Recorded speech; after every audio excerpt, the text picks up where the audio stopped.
Mr. Speaker, in just a few short months, we will again find ourselves debating how to not shut down the federal government. Our nation's fiscal woes are not temporary. In fact, they have plagued us for many years. And we've got to stop trying to solve these problems with temporary solutions. The fact is, Mr. Speaker, we are now $17 trillion in debt, and our government continues to spend and spend and spend. Last Thursday, our nation's debt jumped $328 billion in just one day. This surpassed the previous high set 2 years ago by over $100 billion. It's time Congress breaks this pattern. We do not want to be a nation drowning in debt, but rather one of economic leadership throughout the world with pro-growth policies. Mr. Speaker, we simply cannot borrow 40 cents of every dollar we spend. It's simply not a way to run a government, a business, or family budget. Yet the federal government continues to borrow without addressing what got us here in the first place, which is out-of-control spending. Mr. Speaker, the deal agreed to last week didn't do a single thing to cut spending or tackle the real drivers of our debt.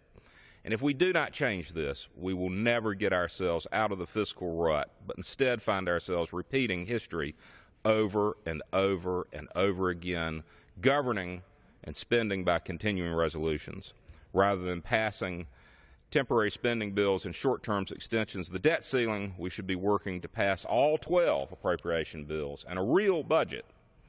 This doesn't need to be a deal at the 11th hour.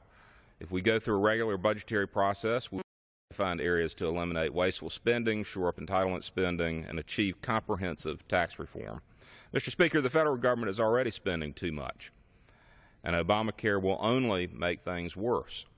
It is estimated that Obamacare will increase taxes over $1 trillion and add $6 trillion to the deficit.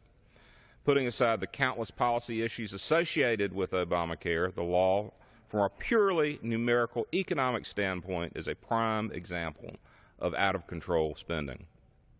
Overall, Obamacare is expected to increase health care spending by $621 billion over the next 10 years.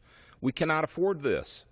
Our children cannot afford this, and the economy will crumble underneath it. Mr. Speaker, the American people are frustrated with seeing their elected officials in Washington sit on either side of the wall and refuse to make a real spending cuts. It's time to sit down and have a conversation about how we get our fiscal house in order and get our spending addiction under control. We cannot continue to jeopardize our economy and our nation's future with spending more than we take in. Mr. Speaker, I yield back.